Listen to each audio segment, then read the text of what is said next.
అందరికి. ఈ రోజు మా అమ్మ మార్నింగ్ మా తమ్ముడు లంచ్ బాక్స్ కోసం అని చెప్పి కోడిగుడ్డు పప్పు రైలు ఫ్రై చేస్తున్నారనమాట.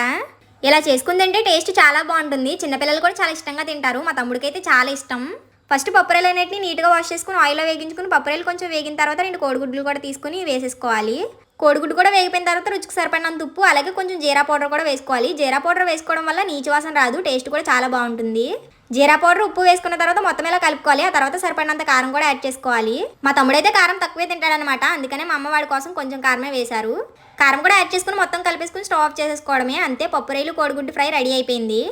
ఇలా చేస్తే టేస్ట్ చాలా బాగుంటుంది. నాకు కూడా చాలా ఇష్టం. మీలో ఎంతమందికి ఎలా తినడం అంటే ఇష్టమో కామెంట్ సెక్షన్లో కామెంట్ చేయండి.